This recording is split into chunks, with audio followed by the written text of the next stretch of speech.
Everyone, आज हम लोग नया चैप्टर शुरू करने जा रहे हैं। चैप्टर का नाम क्या है? इंटीग्रल। ये एनसीईआरटी बुक का चैप्टर 7। क्लास 12 में कुछ चैप्टर ऐसे हैं जिनको हम लोग स्कोरिंग चैप्टर बोलते हैं।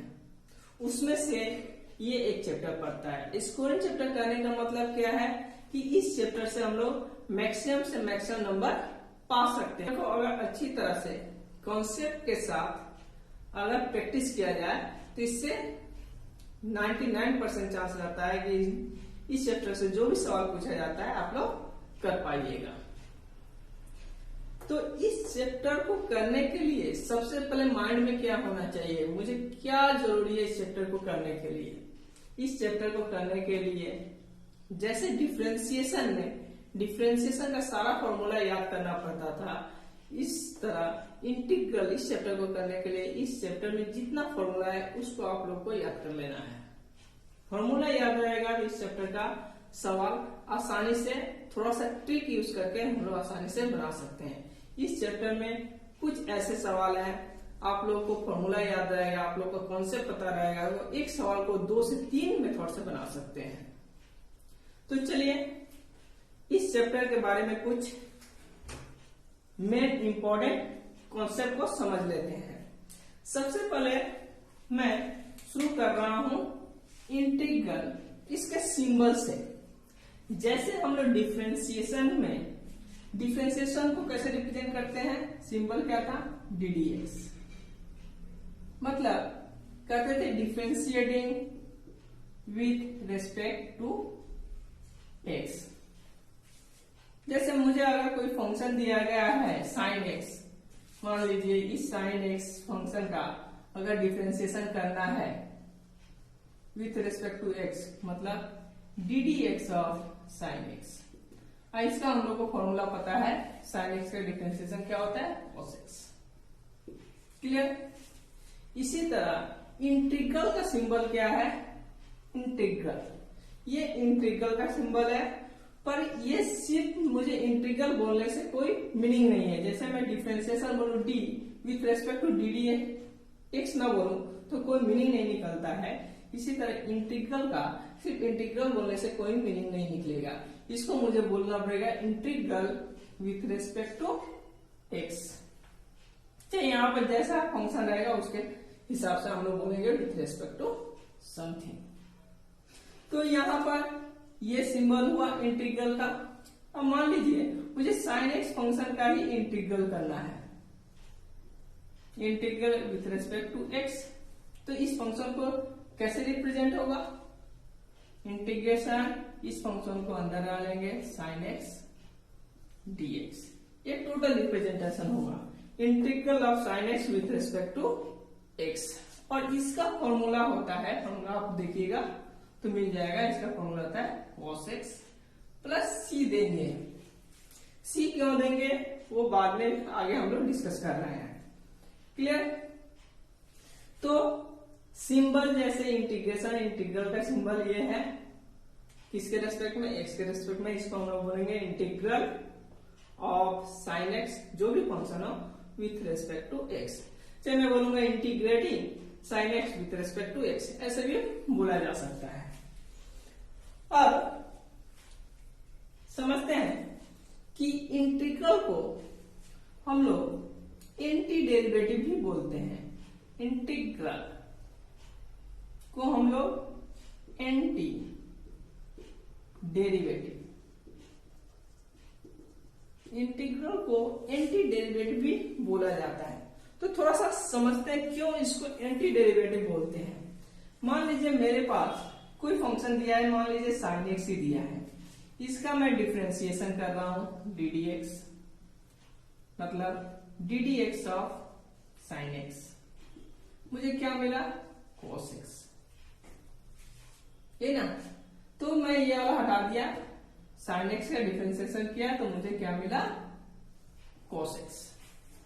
सिमिलरली मैं मान लीजिए x स्क्वायर का डिफरेंशिएशन कर रहा हूं ddx, तो मुझे क्या मिल रहा है? 2x। अब मुझे बोला जाए कि मेरा ओरिजिनल फंक्शन क्या था? sin x था। इसका डिफरेंशिएशन करने के बाद मुझे क्या मिला? cos x। तो अगर मुझे बोला जाए कि मुझे एक फंक्शन दे दिया गया है कि cos x है, ये डिफरेंशिएशन करने के बाद आया है, ddx करने के बाद ये cos x आया है, तो इसका ओरिजिनल फंक्शन क्या है, मतलब ये किस फंक्शन का डिफरेंशिएशन है, उससे अगर मुझे पाना हो तो कैसे पाएंगे? तो मुझे सोचना पड़ेगा कि किस फंक्शन का डिफरेंशिएशन है। हम लोग सोच भी सकते हैं कि ddx और sin x का ये cos x एक सिंपल सा फंक्शन है, पर थोड़ा बड़ा फंक्शन हो तो सोचना कठिन हो जाएगा, और कॉम्प्लिकेटेड फंक्शन हो तो और सोचना कठिन हो जाएगा। तो इसको ये reverse original function differentiating function से ओरिजिनल फंक्शन पाने का मेथड क्या है? अगर मैं integration with respect to dx इस फंक्शन का कर दूं cos x, इस फंक्शन का integration with respect to dx कर दूं तो मुझे क्या मिल जाएगा? sin x। सिमिलरली यहां पर अगर मैं इस फंक्शन का integration with respect to 2x का इंटीग्रेशन विथ रिस्पेक्ट टू कर दूं तो मुझे x² मिल जाएगा। ये फॉर्मूला है, मैं फॉर्मूला आगे डिस्कस करूंगा, ये जानकर रखिए। cos x का इंटीग्रेशन यहाँ पर मैं लिख दे रहा हूँ, integration of cos x dx का फॉर्मूला होता है sin x प्लस c। मैं यहाँ पर अभी c नहीं लिख रहा हूँ क्योंकि इस c को हम लोग बोलते हैं आर्बिट्रेरी कांस्टेंट या इंटीग्रेशन कांस्टेंट। तो c का मीनिंग है, इसलिए इसे आगे मैं डिस्कस करूंगा, ये बहुत ही इंपॉर्टेंट पार्ट है, आगे मैं डिस्कस करने वाला हूँ, इसलिए अभी यही तो मैं मान के चल रहा हूँ, अभी सी नहीं पा रहा हूँ, सी को मैं यहाँ पर नहीं लिख रहा हूँ। तो देखिए इस फंक्शन से इस फंक्शन को पाने के लिए मुझे इंटीग्रेशन करना पड़ा, इस फंक्शन से इस फंक्शन मतलब ओरिजिनल फंक्शन को उन्हें डिफरेंशिएशन को हटाने के लिए, डिफरेंशिएशन रिवर्स में जाने के लिए, रिवर्स में जाने के लिए मुझे इंटीग्रेशन करना पड़ रहा है। मीन्स मैं बोल सकता हूं इंटीग्रेशन क्या है? एक एंटी प्रोसेस है डिफरेंशिएशन का। तभी तो डिफरेंशिएट करने के बाद मैं ओरिजिनल फंक्शन, इंटीग्रेशन करने से मैं डिफरेंशिएटिव फंक्शन से ओरिजिनल फंक्शन आ गया। इसीलिए हम लोग इंटीग्रल को एंटी डेरिवेटिव भी बोलते हैं। यहां तक कॉन्सेप्ट क्लियर हुआ। इसके आगे हम लोग थोड़ा सा टाइप समझ लेते हैं, इंटीग्रल का कितना टाइप होता है।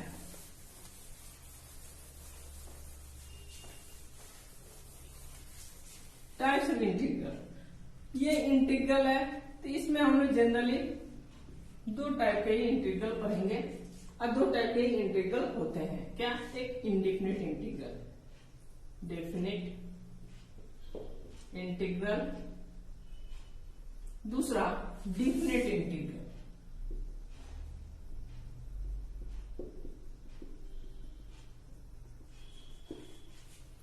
आइडेंटिफाई कैसे करिएगा कौन सा इंडेफिनिट है कौन सा डिफिनिट इंटीग्रल है? तो सिंपल सा नियम है, integration of function f of x dx, ये इंडेफिनिट इंटीग्रल है। डिफिनिट इंटीग्रल में क्या दिखाई पड़ेगा? एक लिमिट दिखाई पड़ेगा, इसके लिमिट बोलते हैं, lower limit to upper limit function f of x dx. Means क्या हुआ? जिसमें लिमिट नहीं है वो इंडेफिनिट है, जिसमें लिमिट है वो डिफिनिट है। जैसे मैं फॉर एग्जांपल एक एग्जांपल दे रहा हूं, मान लीजिए cos x dx, इसमें लिमिट नहीं है, इसका मैं कर रहा हूं a to b cos x dx, इसमें लिमिट है। तो cos x का फॉर्मूला हम लोग क्या जानते हैं? cos x का फॉर्मूला होता है sin x प्लस c। इसमें cos x का फॉर्मूला तो sin x ही लिखेंगे, पर c नहीं लिखकर a to b इसको तोड़ेंगे। मैं डिफिनिट इंटीग्रल को डिटेल में मैं नेक्स्ट वीडियो में बताऊंगा। आज हम लोग इंडेफिनिट को समझेंगे अच्छी तरह से, और इंडेफिनिट को ही हम लोग बोलते हैं as a antiderivative. Indefinite integral क्या है? एंटी डेरिवेटिव है। और जब भी इंडेफिनिट इंटीग्रल को हम लोग तोड़ते हैं तो उसके साथ कांस्टेंट को ऐड करते हैं। ये सी क्या है? कांस्टेंट है, इसको हम लोग आर्बिट्रेरी कांस्टेंट बोले, या इंटीग्रेशन कांस्टेंट बोले, या कांस्टेंट ऑफ इंटीग्रेशन बोले, सबका मीनिंग एक ही है। तो ये कांस्टेंट क्यों आता है, क्यों कांस्टेंट लिखते हैं, इंडिफिनिट में। तो सिंपल से एक एग्जांपल से मैं समझा रहा हूं। मान लीजिए मैं एक्स स्क्वायर फंक्शन का डिफरेंशिएशन किया ddx, तो मुझे क्या मिला 2x। इसका डिफरेंशिएशन करूंगा x से तो मतलब 2x मिलेगा।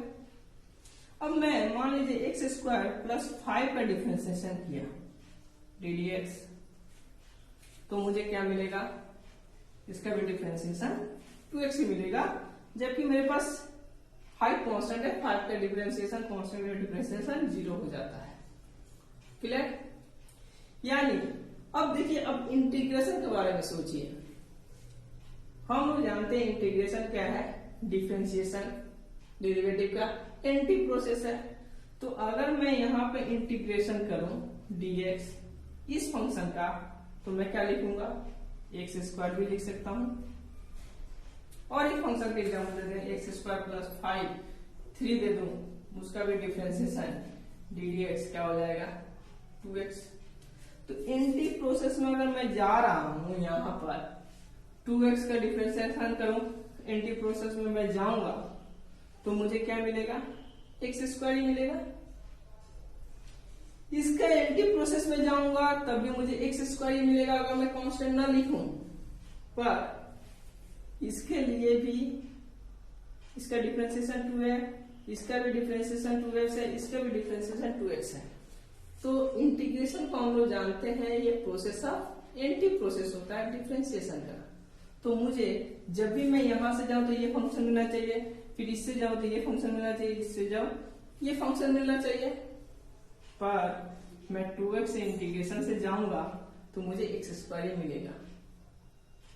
तो इसीलिए सब समय हम लोग इंडिफिनिट इंटीग्रल को तोड़ते हैं तो ये कांस्टेंट अप्लाई कर देते हैं, c ऑलरेडी कांस्टेंट। अब c के जगह पर आप अपने से बैठा लीजिए, इस फंक्शन को मानना है तो बैठा लीजिए 3, देखिए ये फंक्शन मिल जाएगा, इस फंक्शन को बैठा लीजिए 5, क्योंकि इसका डिफरेंशिएशन। अब मान लीजिए कोई भी चीज एक्स स्क्वायर प्लस सी, इसका ddx कीजिए, इसका ddx अगर मैं कर रहा हूं तो मुझे क्या मिल रहा है, 2x ही मिल रहा है, कांस्टेंट का डिफरेंशिएशन 2x मिलेगा। अब इसका एंटी प्रोसेस से इंटीग्रेशन में जाइए dx with respect to dx anti process में, तो मुझे ये फंक्शन मिल जाएगा क्योंकि एक्स स्क्वायर प्लस सी। इसीलिए जब भी हम लोग इंडिफिनिट इंटीग्रल को तोड़ेंगे तो वहां पर एक कांस्टेंट जरूर देंगे। याद रखिएगा, मैं बोर्ड एग्जाम का पेपर चेक करता हूं और अगर आप, मैं अभी तक किसी वीडियो में नहीं बोला था ये, तो मैं आज बोल दे रहा हूं, क्योंकि अगर आप कोई कांस्टेंट नहीं लिखते हैं और तो आपका एक नंबर कट जाएगा। सी नहीं लिखने से उसे, सी लिख देने से ही नंबर नहीं मिलेगा। सी लिखने के बाद सी को बारे में बता देना है कि सी क्या है, सी को बाद में यहाँ पर लिखना भी पड़ेगा, सी इज इंटीग्रेशन कांस्टेंट, तभी आपका एक नंबर मिलेगा। नहीं तो आप आंसर ऐसे लिखकर चले आइएगा, सी नहीं लिखिएगा तो एक नंबर कट जाएगा। क्लियर? तो सी क्यों लिखना इंपॉर्टेंट है, सी अगर आप सी नहीं लिख रहे हैं तब इसके बाद में इस फंक्शन के बाहर कोई भी कांस्टेंट टर्म है उसको मिस आउट कर दे रहे हैं, तो मुझे एग्जैक्ट आंसर नहीं मिल रहा है।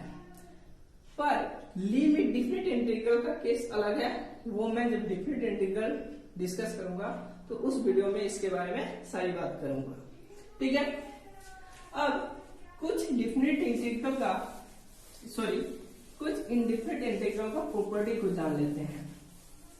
और एक चीज जानते रखिएगा, अगर आप लोगों को इंडिफिनिट इंटीग्रल सॉल्व करना आ गया तो 90% सवाल आप डिफिनिट इंटीग्रल का बना लीजिएगा। डिफिनिट इंटीग्रल में कुछ एक्स्ट्रा फॉर्मूला है जिसको डायरेक्टली अप्लाई करके सवाल में अप्लाई करते हैं तो वहां से डायरेक्टली आंसर निकलता है। तो इसलिए डिफिनिट इंटीग्रल में थोड़ा सा और ज्यादा फॉर्मूला याद रख लेना है। उस फॉर्मूला के अप्लाई करने के बाद आपको इंडिफिनिट इंटीग्रल जैसा ही सॉल्व करना है। सॉल्व दोनों का प्रोसेस एक ही है, सिर्फ डिफिनिट में कुछ एक्स्ट्रा फॉर्मूला है जिसको अप्लाई करके जो क्वेश्चन है उसको थोड़ा सा सिंप्लीफाई फॉर्म में और लाया जा सकता है।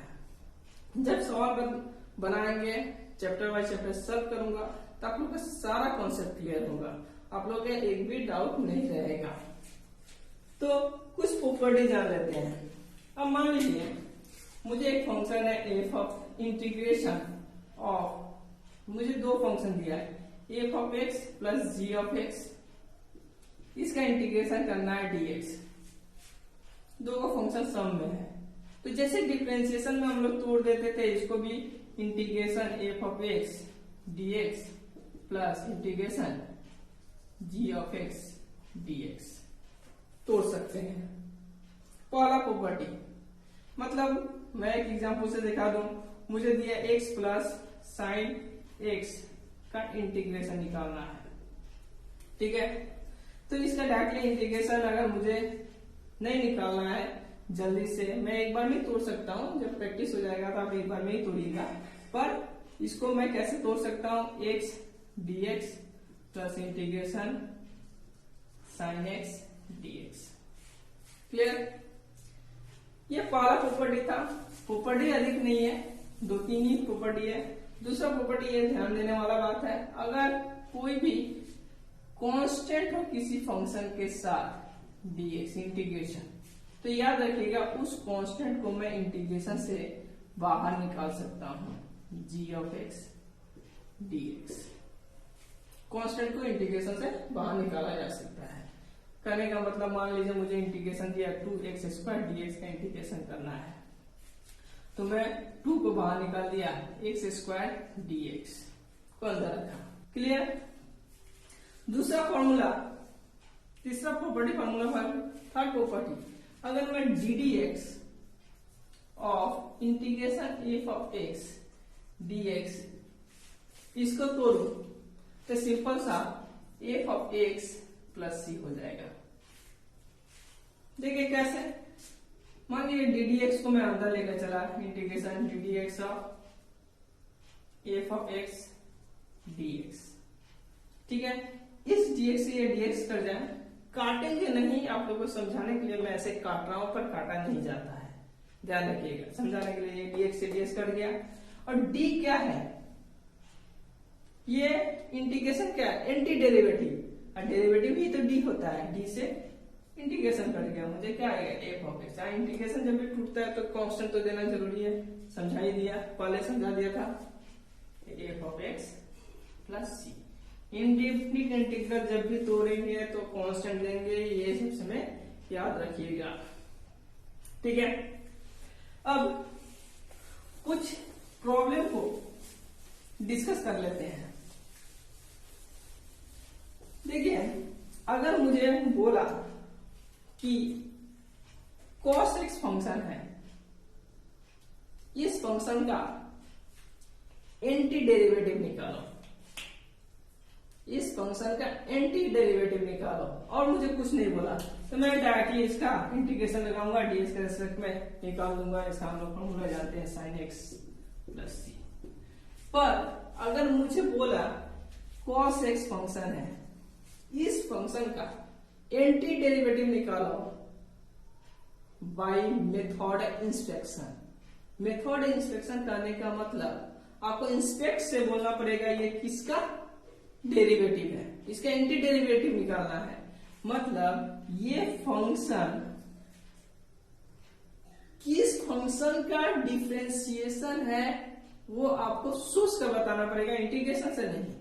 इंटीग्रेशन से मैं निकाल सकता हूं, पर जब भी मेथड इंस्पेक्शन बोल देगा तो मुझे क्या करना है, ये सोचना पड़ेगा जो फंक्शन मुझे दिया है उस फंक्शन, वो फंक्शन किस फंक्शन का डिफरेंशिएशन है, मतलब ddx है। तो हम जनरली जानते हैं sin x फंक्शन का डिफरेंशिएशन cos x होता है। सिमिलरली अगर मुझे बोल दिया कि ax प्लस बी, चलिए इसका स्क्वायर बाय मेथड इंस्पेक्शन से इसका एंटी डेरिवेटिव निकालने को बोला है, तो हम लोग कैसे निकालेंगे। यहाँ तो प्रोसेस ऐसे आ गया है, मुझे यहाँ पर ddx है तो यहाँ का फंक्शन क्या होगा ये बोला है। तो हम लोग जानते हैं डिफरेंशिएशन करने से पावर क्या होता है, एक घटता है। तो एक पावर पहले ddx करके रफ में ax प्लस बी का होल क्यों रख देंगे, क्योंकि हम जानते हैं कि डिफरेंशिएशन करेंगे तो एक पावर घटेगा। इसका डिफरेंशिएशन लिख दीजिए 3, इसका डिफरेंशिएशन हो गया ax प्लस बी का होल स्क्वायर, एक पावर घटा। फिर अंदर का डिफरेंशिएशन करेंगे तो यहाँ पर आ जाएगा एक a, तो b का तो 0 हो गया। यानी ddx मुझे तो ये फंक्शन पाना है ना, तो ये 3a को अंदर लेकर आ जाइए।